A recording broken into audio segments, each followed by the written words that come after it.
a to whatalo whatu I sunga I whawhenga inga te sia lotu. Ale Worship Center Worldwide, e so si tua langi rofu tau whamaua mai ele nei Porkalame. Whatalo whatu foi sunga whalitua umalawa, a pēr whi whiau lango, mau tau whalitua. Sengo to ina mau tau whalitua, e mai se foi e rimta mai taiti a kono. Ma le lo le kalesia. I ora whawaponga le nei o le tātou awa onga o le sururu sauku po le Bible study. Ia lea o to e whapopo atu le nei sururu. O na ele I mai al tātou awa onga sa tātou iai lawa yaso. O le mele le o to e whaua o tua I le nei vai yaso. Ia mai o le so onga le nei o le nei awa onga. Ia anga le mai le atua. So ni me foi le nganga pa ia o ia vai a nga siri o ia le porto siri na te malama I me roto le tua wa benana o ina I tato wa fe meritu spaia e me roto le tua o fa nga ina le tua mo we a rofa ia te o la tato tal no I Porkalame roto le tua le nei o lo o ia I vai tau le nei o le wa mata o nanga I mai le tato le langi ia mai te tau ai atu o le kepsano. Ona e malamalama le ai. O se mea whainta tere, o le malamalama oi. I te awhionga le atua, ia bole upu le atua.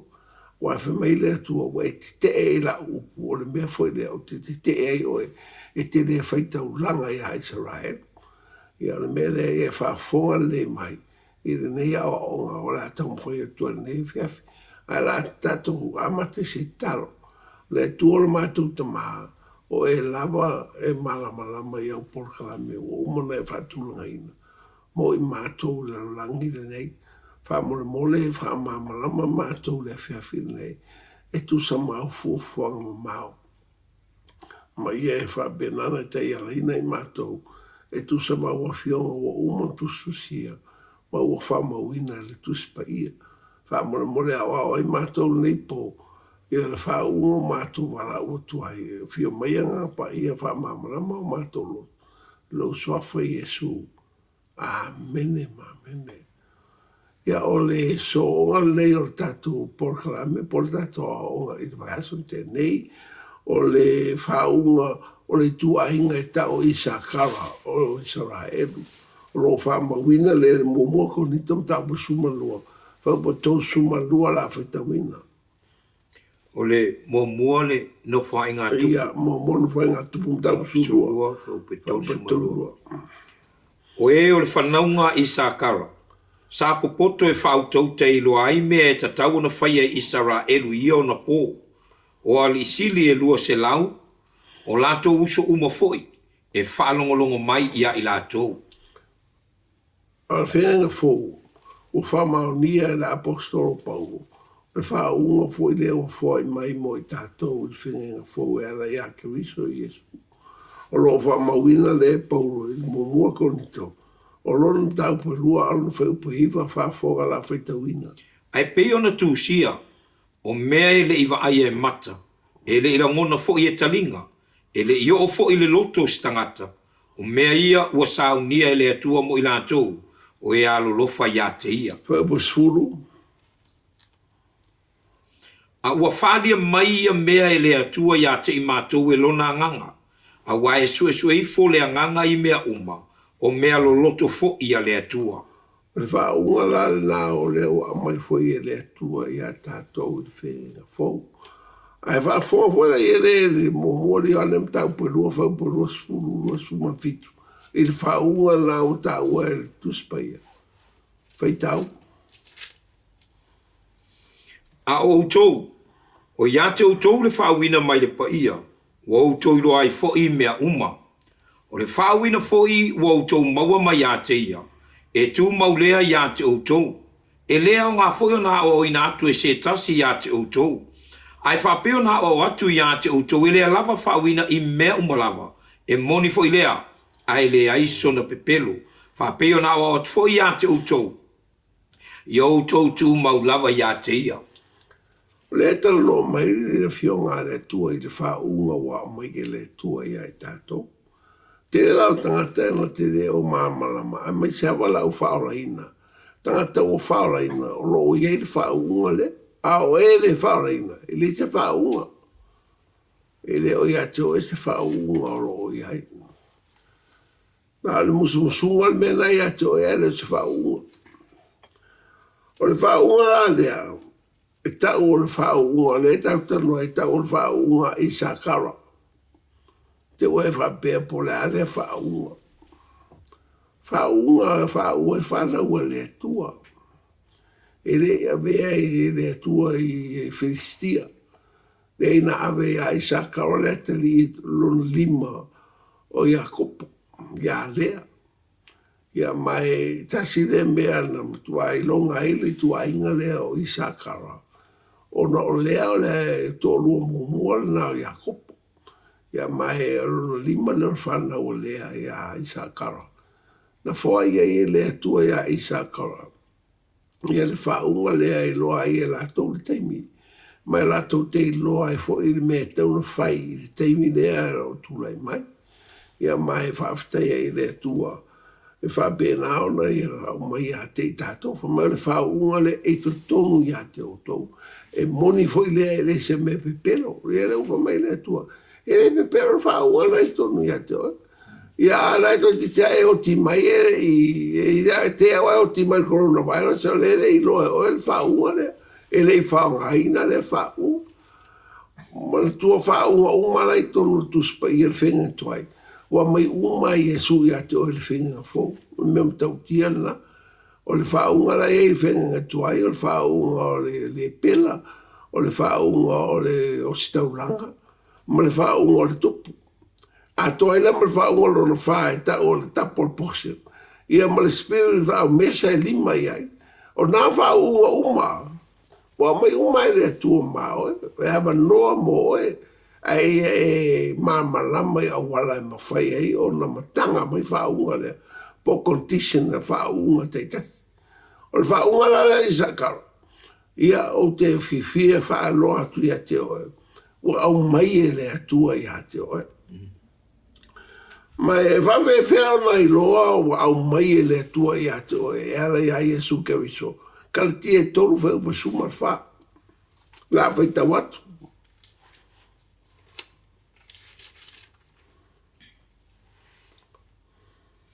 Ina ia o ainu e sere manui o Abrahamo i a ke riso Yesu.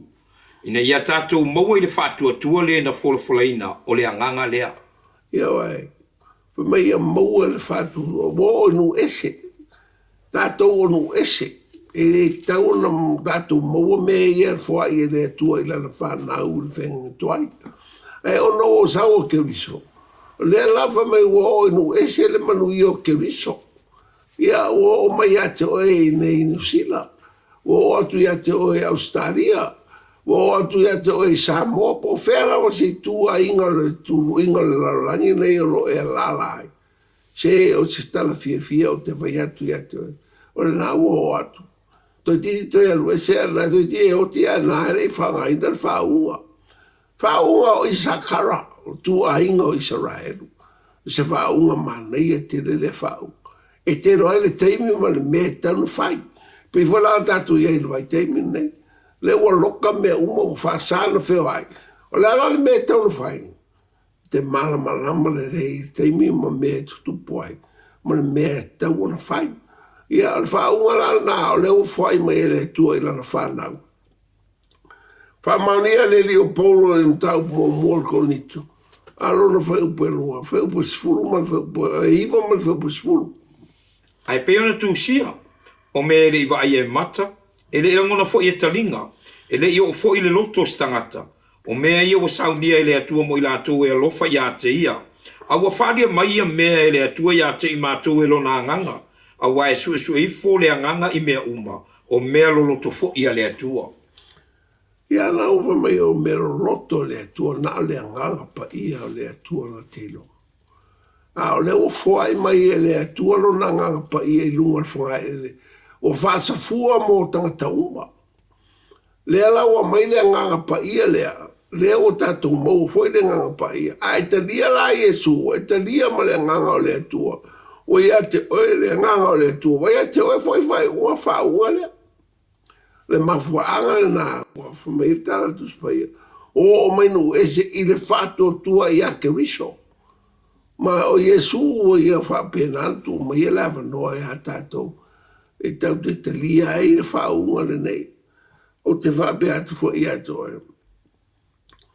Ia e whapenana whaunga le whaunga le, o nai ato e. E te re tau au tiro sisi mea. Tiro i to tonu i ato e, o lo ia i tonu i ato e le whaunga le. Ia mai le se me pepelo le mea moni a ma le whamaoni. Le fo e whalongoro mai. O atu i ato e le whaunga le i Sakara. Le tua inga o Israelu. Ia ma o le tama lea, o le ateri o Iakopo. O le atua lea o Isako ma Iakopo. Le atatu te tapa ia. O se mea le leitere lo loa o le whaunga nei. Ma ia e whaunga ina le whaunga nei. Ia pensa atu nga temi wa benei le ua loka uma mea uma o whasanto e foi i tangata Samoa i Samoa. Ia lawa ngani mai ina i tangata lefe wa i wha. Wha mole Samoa fia watu mātou.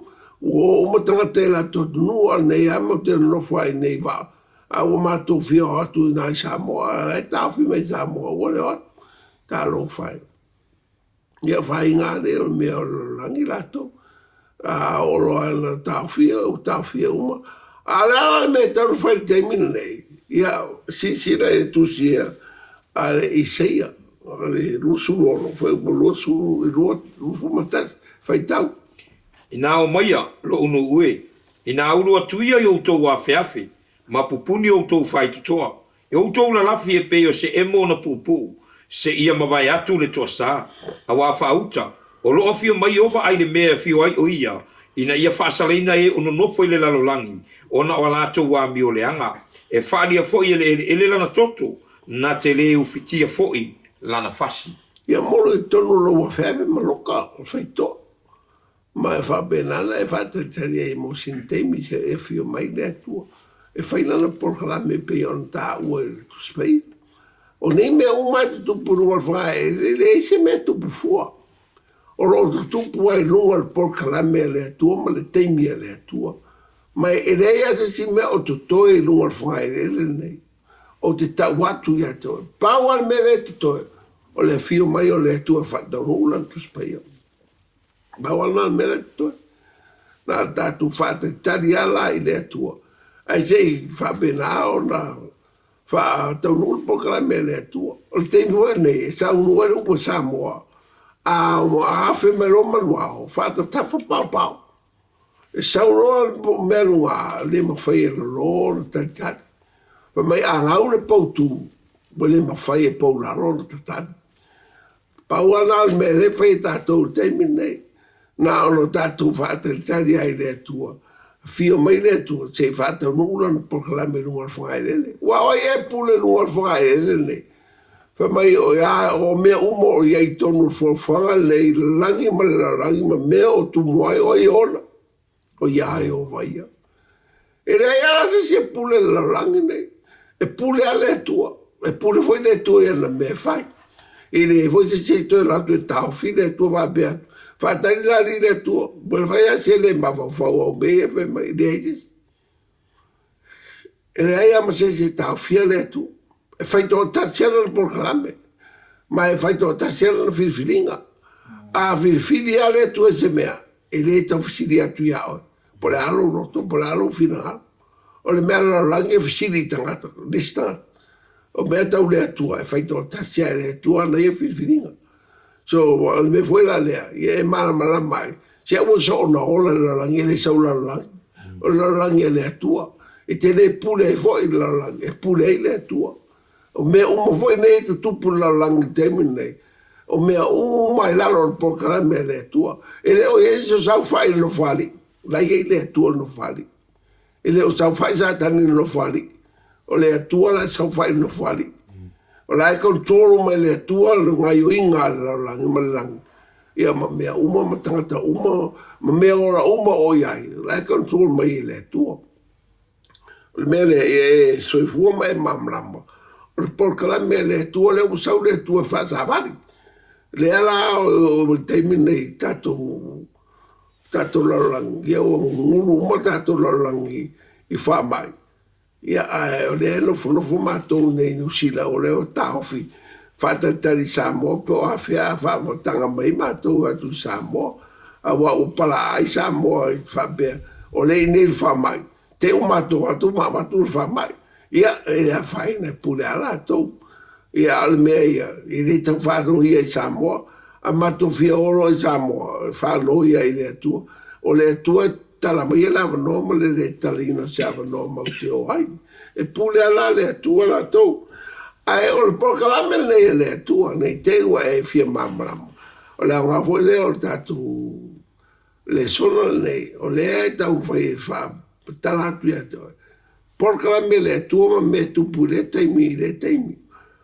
I le wawai atua ngai e le fionga le atua wai. Nei te wai whape ai o se poto se tangata le o te perfetta o le apostolo o le malama nei na mai a tau ele atua le o te tala noa tua I a tau e wha apostolo ma o tua o e le poto le atua e malama I me e sau le atua e whai temina nei momua o le o tato e le me tau le birth pain e le ve hai mo mafui e o taua ma le taua le ve ma fa mai lo longa o mena le sa la eva matala le Yesu le la uso I le loso fa al Mateo fe upo valu fitu mal valu fa fo foi la ia le o e ala o feita watu nei te ua fa pe o pe o fe me va tu nei me ala fionga le tu le va tu ai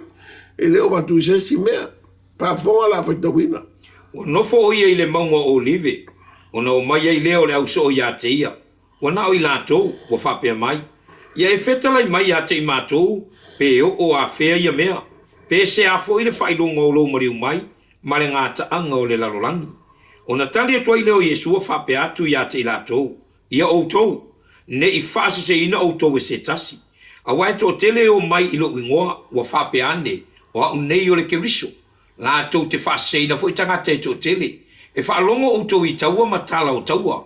I o tau ne I o tau wā tua tu vale. A wā e au o na tau nuo nei mea uma. A e le I o I le ngāta anga. A wā e si I le taua e le tasinu I le tasinu. Ma le tasi malo I le tasi malo. O na o mai ai le onge. Ma wha mai. Ma mafui e I le mea ma le mea. O nā mea uma. O le amatanga hi o po. O nā mea uma o le amatanga le o le pupuanga.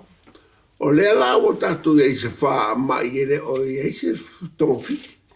O so o ai tele o atunu o fe atunu o tele. Le wai una le to fe o ai ni vale. Ai sea. O tasi na fai longa por fai o ilo. O le tatu ai I le termine ta o le birth pain. Le o tatu ai le termine.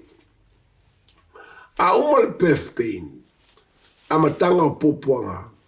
Ai o mai lava ai le o mai vai unha. O le to sole man mena eta o le fallen away. Ele o le home and away o le fallen away.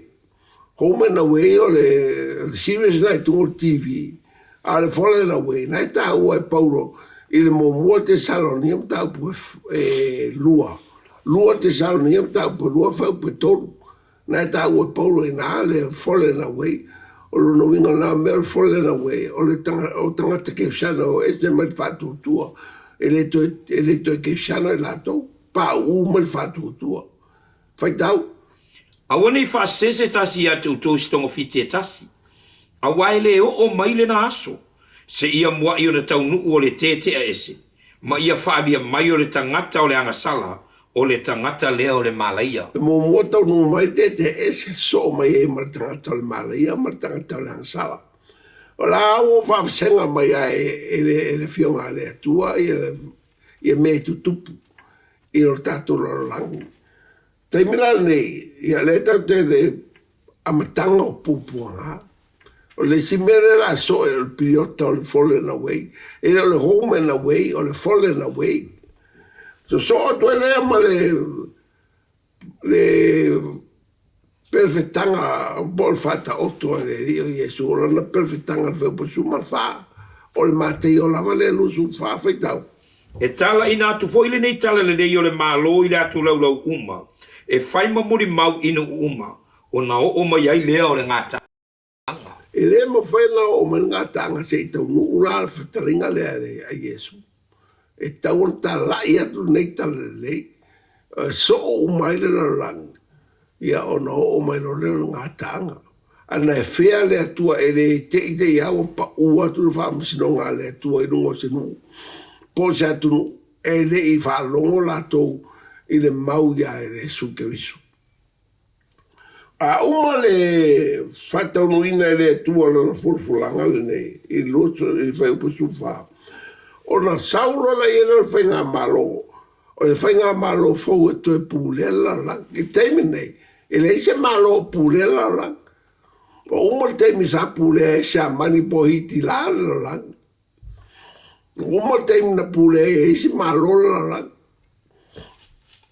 le wo te mi pule a langi e tunu ia la tunu pe na pule New Zealand ya New Zealand e pule Australia e pule foi a America e pule ya Lucia pa wal mele fai e United Nations na ole me ta ole mole fa malu e pule fa malu United Nations ai le se pule la to lungo se tu le na le pule fa malu al tala tu spaia le melona fa na la ta tu boia e ele se fa nga malo no fa o le fa nga malo le o tamata mai vai ma tapu vai e fa ia si malo si te le fa nga malo na la tu lai mai molo si le fia o lo ta wale Yesu i le whalinga e ono.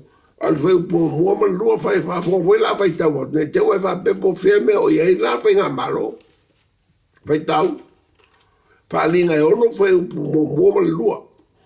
Na ulo atu foi wa talaina i le tamai mamo e le tasi o wha mau whaidonga.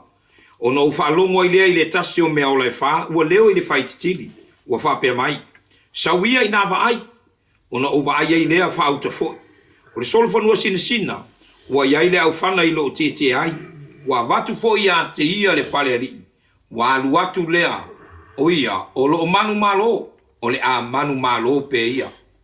O le lila la te so whanua pa, o le taina al whainga malo, o le la atula i mai nei pule la lang, e le i loa la whai porkik, e le i loa i tangata la lang, e le whainga malo le mulmuli mai. O ma le whainga malo, si te le whainga malo le la tule mai. E se furu atu nuu e pule la lang, e tu whatasi pe ta o le United Kingdom, e au whatasi e nuu e se furu, na lato pule la lang. E ma ua umana tau mai e suia i tatou, po tau mai le fionga le tua. Ia mea ia, a whai te fia mamala mai o wha manino e tani e lu. E lua. Al whai po whatasi, ma po whaton, whafonga la whai tau. E vai ina fo i le malo, a ua na si la fia tapu vai, matamata mai vai. O mea isi mea, a o isi mea o mea le whai ipu o mea. Ai peitai e ai lava ia te ia le malosi o le ua mea. A wā, na e si la fia le ua mea ua filongia ma le o mea a le whai ipu. O tamata mai vai foi o mea isi mea, a o mea isi mea. E whaapea lava le malo, e malosi nisi mea, a e vai nisi mea. Na e si la fia le ua mea ua feifiloi ma le o mea a le whai ipu. E whaapea foi o na filongia o i lātou ma le whanau a tangata. Ai la tau te le pipi i le tasi, ai peo na le filongia foi o le ua mea, ma le o mea. O le whainga malo le la so mai nei, o le whainga malo e pule ke mongi. Pa mai e, o le whainga malo e whaurungo o tangata manga leanga, ai malosi. La matua siri ana malosi anga, both natural and supernatural, ai malo lea. Amen. O le taitai foi o le malo le antikeriso. O le tangata e tumu te moni e le anga o satani. O ia nai taitai ni malo lea.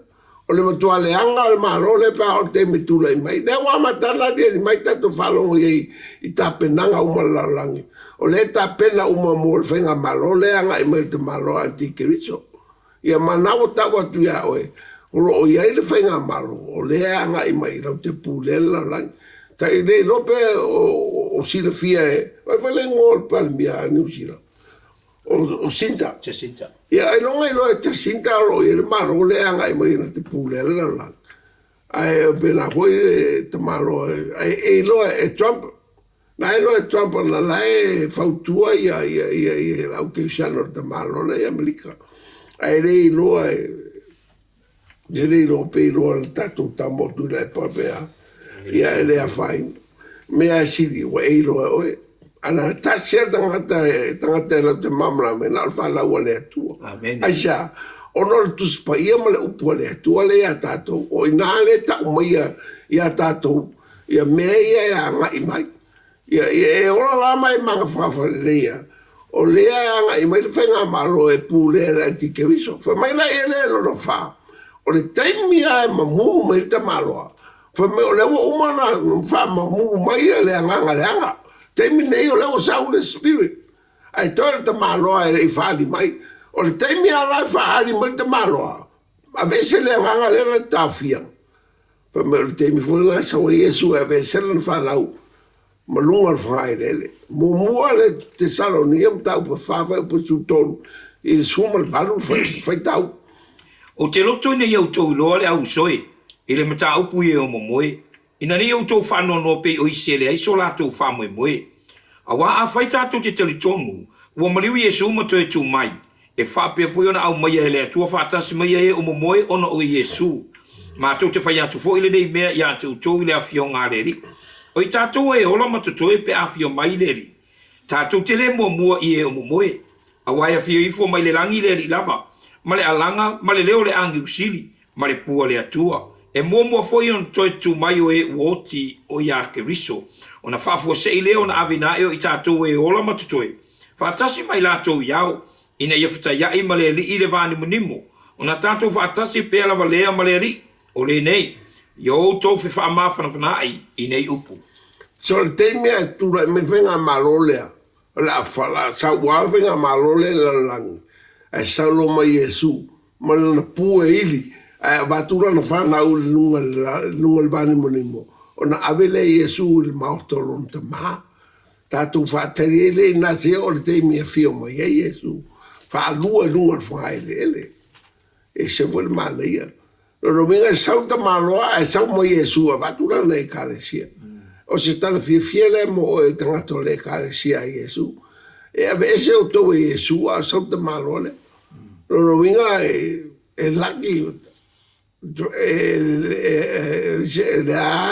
fai a fina ua o le au pre ma le au mit ma le au post fa mai le se pre le sia fa mai le se e sau le middle tribulation fa mai le se vanga sau le after tribulation fa ka dia o ko ma ko fina ua pa wal me le ua mo le ua va e ko kuspaia falling on my pia maroka marole sau mai Yesu a vesela ngai ka le sia fa mai pe o ngo po ngoa e la ing mo nga ka e wa ru ko va o ke ivo ka saulo malolo o ke lo wela a benga la vai saule venga malole a sa Yesu a vesela nga nga ya lo fa le ku la fa e le manga o le ku la ve la fa venga ka malole la sau a wal kamale sa mo la venga malo e le ku ta mo se ka o ai ala ko e fa benga ngale lango inga fenga malo e soli pala e fenga malo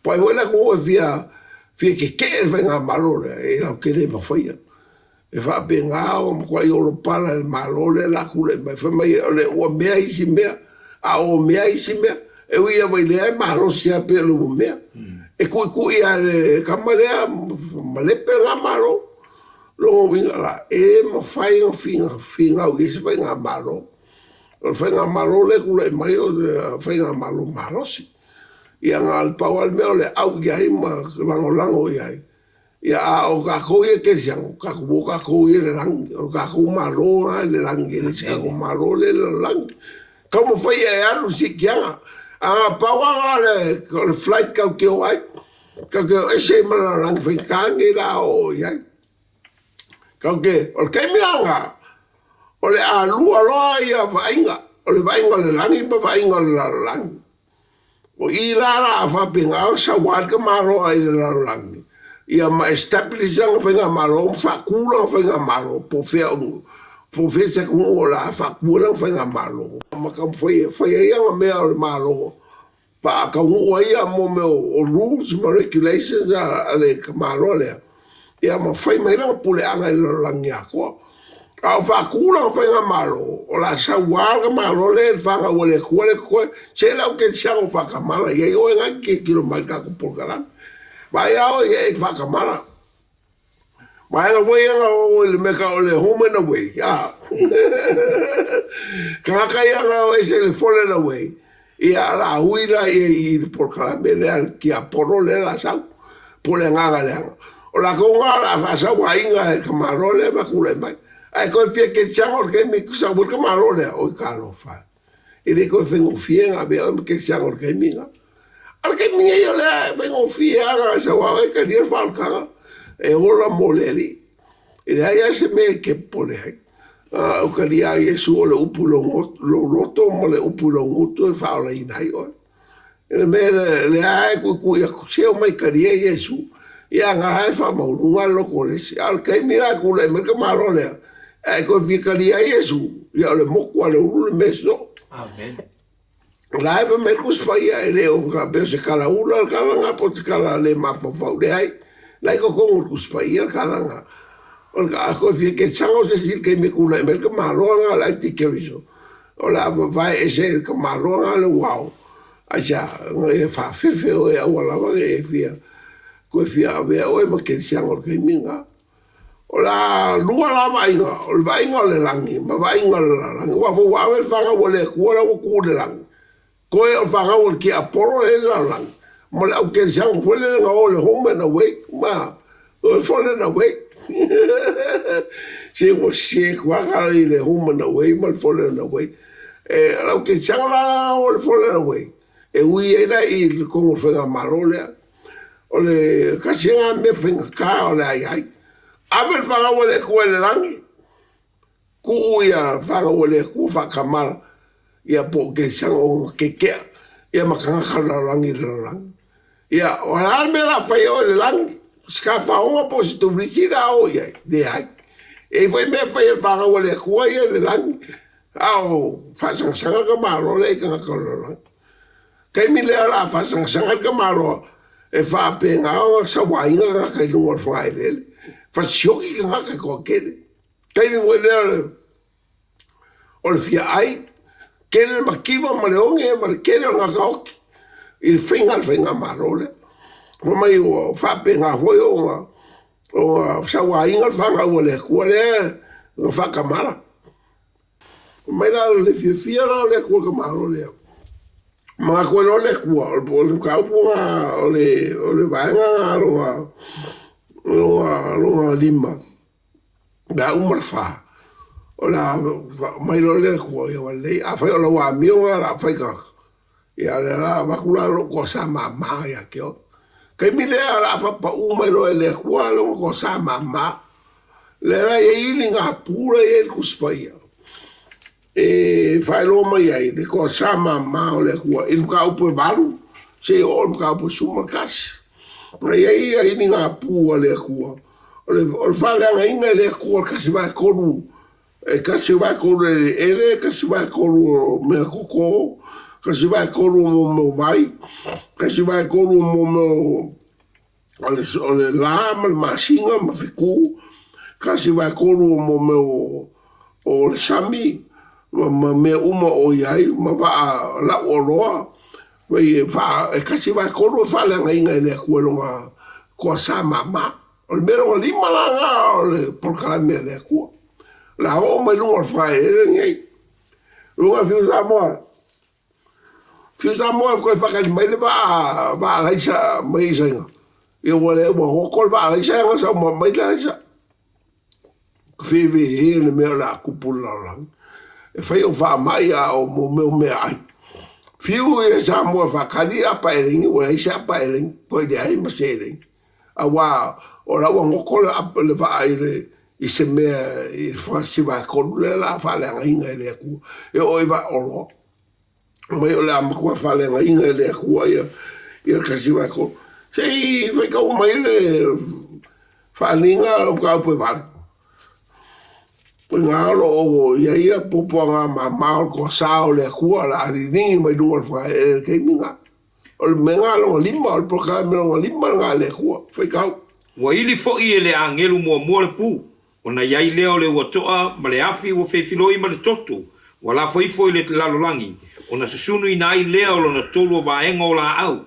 ma ua susunu ina vaoiti lau o laola uma lava ia se vai ua suga se vai kolu o le pupuaga mamaga le kosa o le kua a uma le pupuaga mamaga le kosa o le kua o alu e lole o sakagi le lagi ua ika le sa saamaiga o le kosa o le kua alu e ke kau ma le kua le lang so ka wa ia singa ka wale se vai ai fa pe ma le se ma fofo e la ku de langi fi kau ma le kua e va veo fia lu i ke me nga foi el ka foi ia e ka ia ni vai le lo ko sa kan fa mai Mikael e wale la so nge o fa ka kari ai la so nge mo le va kere nga ka pisa le kingo mose anga o vai Whekaria le kua malanga ia whai unga whai ake oi. La ia chaso ka kwhiro ia la aso la ngei. O Mikaela ma angelo le lang. Whetau i mataka i ma lunga lwaku de lang i ma wanga. Ma kua i ko i lana o maua le whalinga e sulua. Whai upa sulu te whanga kasuma le koru whai kau. na o whaalongo fo i le leo tele i le langi ua whapea ona po nei wo o mai ai le o la tanga ma le mana, ma le malo lo tātou atua, ma le pule alona ke riso, a wa lafo i lalo le na moria o tātou uso, o le na moria i lātou i lumo lo tātou atua, i le au ma le pō.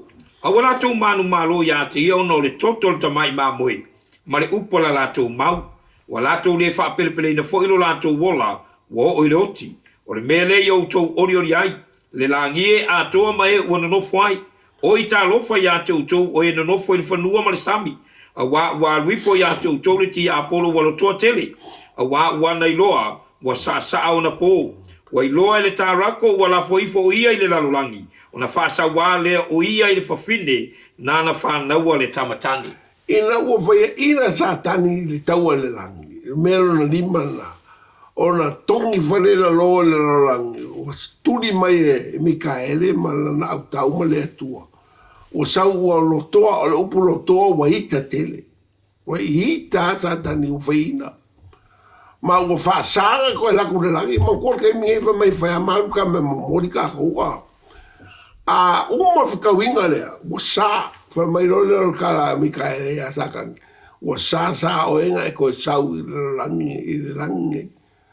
Le iso ua wangua.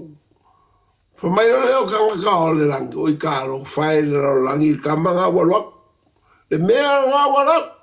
Ua sau ma le loko ika.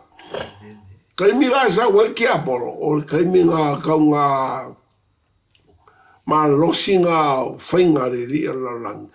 Wa velo ma mang fe ai sa ma le sami. Fa mai la whailonga ma long whakusa, e ave whaku le whalo le hua, le inka poinga ko whaia, whasaka poinga. A hei whomaka ka whakusa o mang fe ai. Fa mai a hei whaku e kaukala, ma le whakusa, very good. Ia o fese whakusa e kaukala.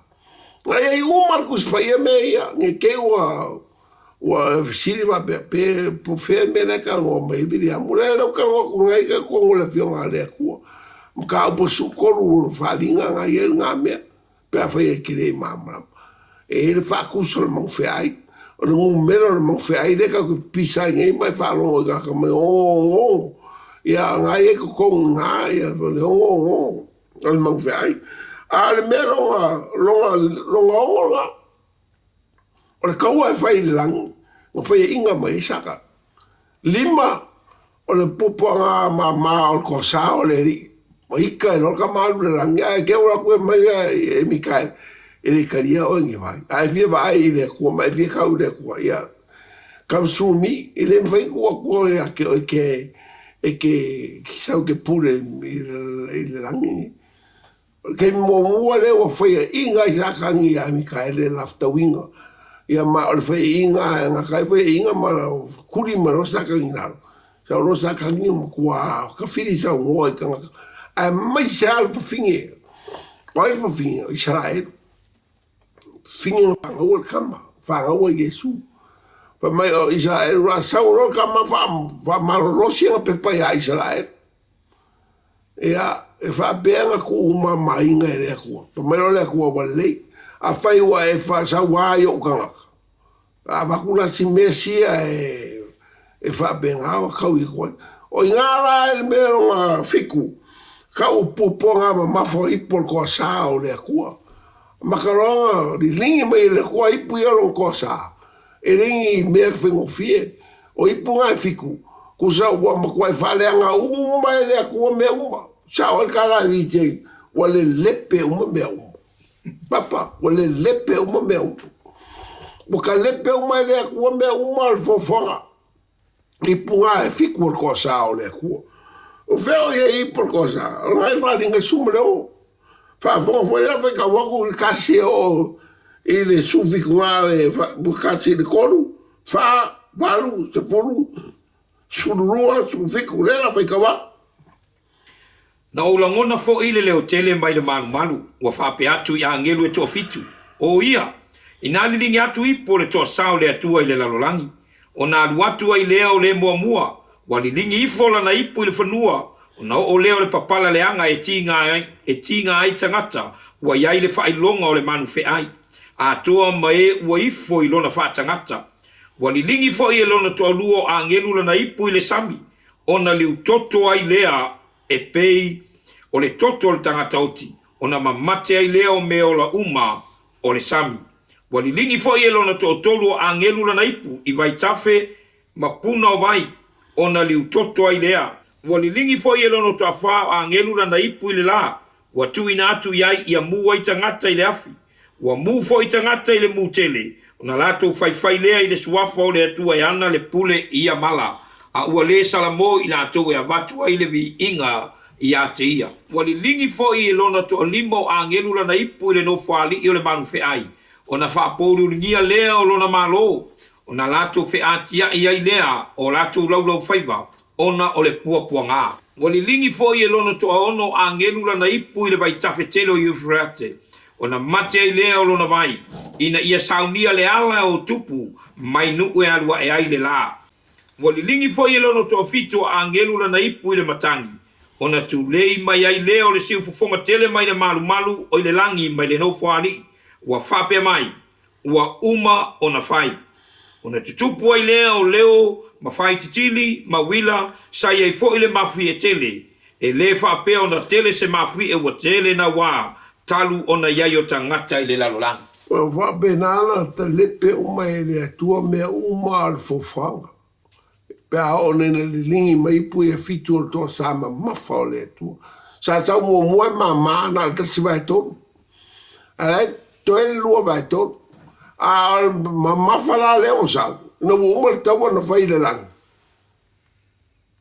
wa ka le pe uma le ko men ko le se lu va ko lu ko o fa le anga uma le tu me uma fofa a voi no fa te pule le tu e la yela la ele fai se si la lang fai le tu e pule ale tu sa ta no se la mo il fa nga marole i de pupanga i to sa mama o ia vai mai le tu o ba ti le na malo le uo tangata la mai le tu ba le a fa el vainga la e va te tani me to le la lingi tu polo to sa ma le lingi me o so o le mea nga tai me o le ia ma se me o ko e o ma kwa le nga uma le tu me le tu ata o toto o mar sami le se va nga o nga sami o to o pe o mai ama Pepe o mo le se sai mingi o le ngi sa ti mi ko ka ma o le ngi fingo o le se ko ai se me ai sa mi wa ka pe o mai le ko mai pe o koko ka ka le so asam la me la fai pe fai nga le o fa le nga o mai le ko me o ma o le me nga e poponga ma fol ko sa o le ko ai o me uma fai le ko fai mo lungo la le ma foi ngo foi a ku cheskemi e le ko ye se me le o fa kariela nga o me ki nga ma me fin ka le fa kariela a o el que jao se ma nga ye o me la fa kariela ko la so Yesu e fai so Yesu e fai mo o ke fa ngo o me la le se me le o ko la a pe o ka ke fie la le wo ve de nga fa ngo o me mo nga fa ngo le so me nga mo me la ke me ma le lumanga i o la o ke me nge o ka rio Yesu o la walu ka rio Yesu e mo e se manguia mo lumanga a o la e le se manguia lo a o mo popo nga ma fanga I karo mal ki aporo fai asima mafola ao le ko a lor ki aporo fa so me ko me kau ma Israel e la le kau ngala so me ko popo nga mafa o le melonga valu nga o le kau nga e fio fa kwa fio me ro Yesu no fa o le mega ka le second coming o le kau e fai a maketo o roka ua i le kusel fa linga e sumalongo fai po su fama su lima suongo fa fonga la fai kawak a wa o nganga i o te moni e fai longa wala tu watu I tupo le lalolangi ma le atu lau uma e fa poto ia te ila tau I le taua I le aso tele o le atua e ona le malosi umalava fa uta o te aluatu pe o le ngoi am ia le matala ma tau si ona ofu ina ne isa vali o ia le lava ne ila tau ilo atu fo ilo na maa na ia fa poto fo ia te ila tau le mea ua ngoi le upu e peru o amaketo o ni ligi fo ia lona to fitu a ngelu lana ipu I le lalolangi ona tu lei mai ai leo le si fonga tele mai le malu I le langi ma le no fuari wa fa pe mai wa uma ona fai ona tutupu ai leo ma fai titiri ma wila sa ia fo ile mafia tele e le fa pe ona tele se mafui e wa tele na wa talu ona ia o tangata I le lalolangi yo termina leo la fa pe na lo na ngai le langi ma me fingata o le to sa ma mafa o le tua ita lo maltia por te ta ida finga malo me la fa le tua le mai I polo to sa io fa bene ro na lu fa so mai tu no mai la o mai o fasi la e fa mai o Israel o fasi no lo Israel o wala bane to Israel no al fungaire al fasinga na Israel o le aso tonwana o la fio mai no mai Yesu I lungo al fungaire al siri o ai fio mai Yesu sa ora o ia de ai o inala a company mai ai kalesia tangata ia na o le sitiang e to o mai Yesu te mina pa mai o mai sol fonu pa o Yesu sa fonu pa ofu e lanu totolo na ofu pe e lanu mumu ngai uma tu spaia ia tu langa meu te no tu ai te fa pe e tu spaia la ia tu spaia al melo no balulana o le taua nai a maketo o le taua na e fio mai Yesu nunga al whangairele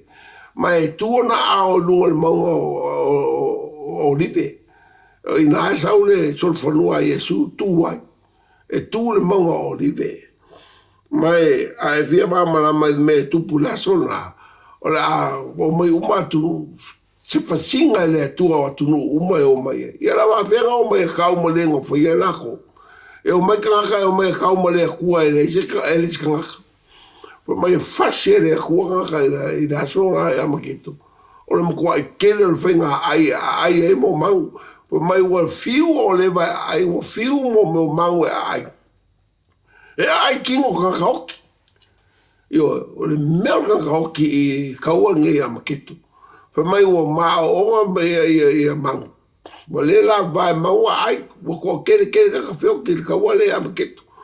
Le kawale a feo mai Yesu o mai male au paia o mai male kalisia. O nga kau lea o feo ki o male au kau, whaia inga sakang, ave sakangi loka. E loka lalo ko le ngaka o feo iai. O lo mua le whalinga e lua sfulu.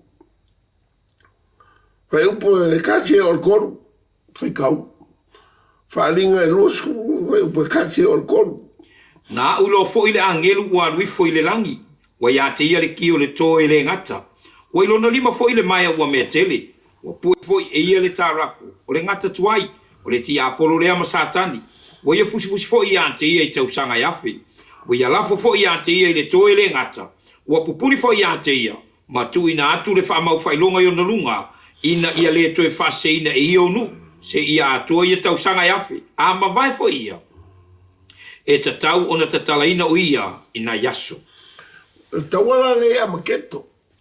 O le tawala e fio mai e Yesu e pu e satani.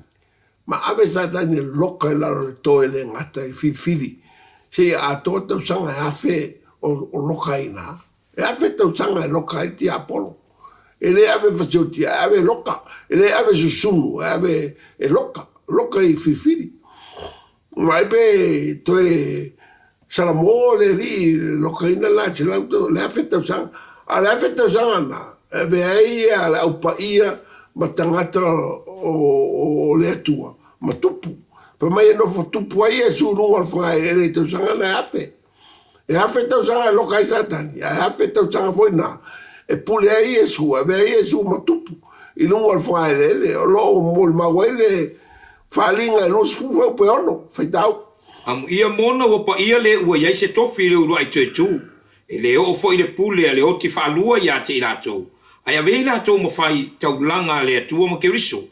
Lato te fai ma tupu fo i whatasi ma ia i tau sanga i afe. Ia vai, afe tau sanga e fai o ma tupu whatasi ma ke riso. Te rono fo tupu ai, e nofo mai e su e Jerusalema.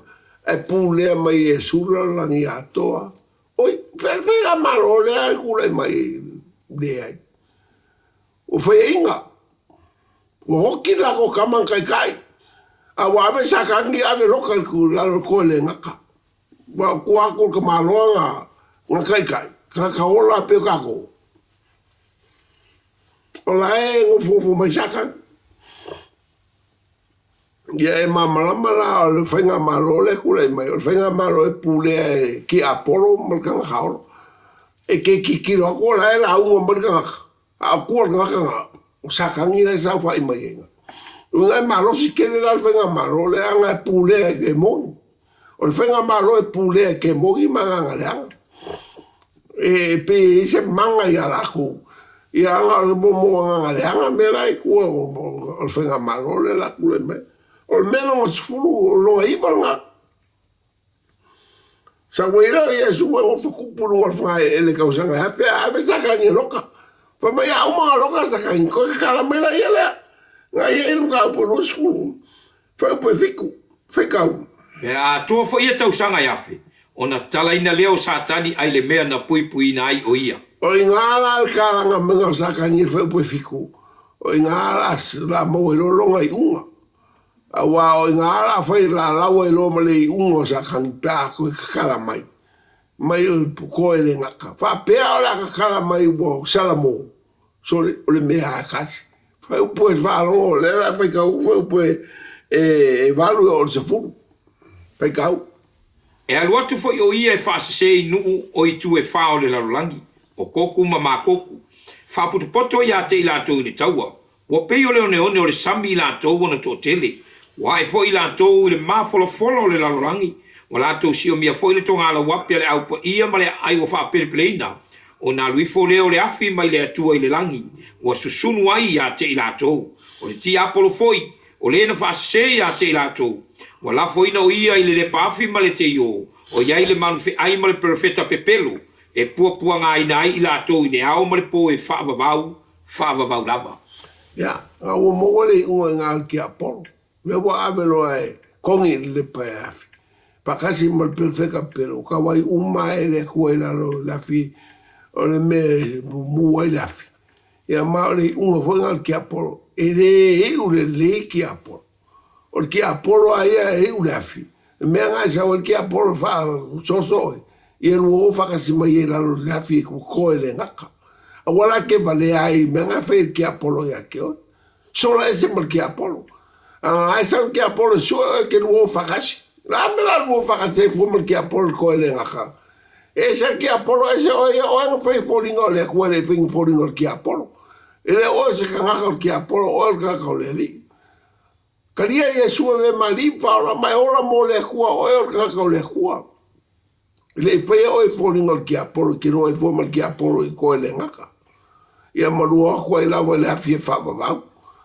Le ai o ia le ma wo whau ma kua i fōi markako mkau. I se furu. O le afunga ma le unga ngā sākang. O le unga fōi ngā mea la whae e le kua. Inga wo uma kau sa anga hawhi. Whapea la kala ma ki apolo. O sala mō. E a kala mai koe haru koe whao soso i e koku mō koku. Mai o te kaua ke le ala kaua le koku mō koku. Mai o ke whailoa ku fwoi ake oe. O le kaua muni muni ngā. Kaua e a koku mō koku. La su oa pero ngā la whia ngai mai Yesu. Ai whamerikana kuspa ia. Le ai ma se si o Yesu malanga. Au pa ia ngā mause kaimi e kaua ifu. Le ai. Ngā lengu whongo whalako. Sa ua le hafi mai le langi pe ia o le welo whene le wa mea ka welo o mai kangaka. Wa whio ki uma ia le au ka unga i le hafi ngā mai e le kua mai le langi. Wa pe ngā o ngā mū mai kaka uma. Ngā koku mo koku. Ia ma ave lo sakangi ave lo lafol ko le ngaka. Ia ma susungo i lo le hafi e whawawau. Whakasi ma perfeka pepero wa lafo o mal ko le ngaka. E whape ngā susungo i le hafi e whawawau. Le ungo po ngā sakangi o ia. Ia e loa la le ungo sakangi. Keminge, la hafi o vale ale ri masu. Mai o la langa mai pe o le leonga. Ia leonga le ngifo. E laso. E kongi ai o ia i le koe le ngaka. O le e leo ki o le pafi, o leo ki whalua le. Ia alkemi e la fio la vale solo a wai lo aranga i ua. So ia e mama foi la o ke vale ai. Sakani ai o la o mo fai le ua. Fese mea kau ke roa kua ale ua sakangi me la ai uiai. O e kaka whawaro lea o le o ka mai kuspai ele ua sakangi. Ai sanga halu ai a sakangi. Ke fia ke luo ma sakangi mai hola peo sakangi. A wai lo le le ia o ka mai kuspai ele me fai ele kua ia sakangi. Ngā ka whaua sakangi ma whai mea ma lea sakangi. A umanga saine le kua susungu le hafi jaho. So le mea whai lea. Se a ia poko ielo ma whawhau. O le mea sepe sakangi. Le sa wao ngā e maua i. Le sa ngā ke maua. I ke maua mai a sakangi. Ngā le su enga oi sakangi ki ruo whakasi mai e le pafi. Ai le mga sakangi ke alu le lang. Skanga ka loko le anga kere. Ele mga alu ko kasi, mga ke ruo kasi mai. Fai ai ia sakangi, ia alu ia le pafi. O mga fai ele kua le pafi mo, ele fai le pafi mo a. Mai o ke kawa, ele fai ele le pafi mo skaka. Kaka iei oe ma kaka iei a unga fai fōringa o le kua. E kau ka hiu i le kua, ele kau ka hiu le pafi. O le pafi nga fai ele kua mo kaka whaalong ka. Ma le whaalong o pe o nga iei sakangi nuti whero. Ia nga fai ele kua le pafi. E la foi e kaka whaalong ka. Oe, kaka whaalong le lei. Ia ma uska. Vai me mga o ile kua. Whawhia fia ile kua ka walauringa oe. Ia ma e ola mo le kua lo wolang. Ia ngai ule leire i o le o lau kau mawhai. Ia rofo le kua. So nyaku.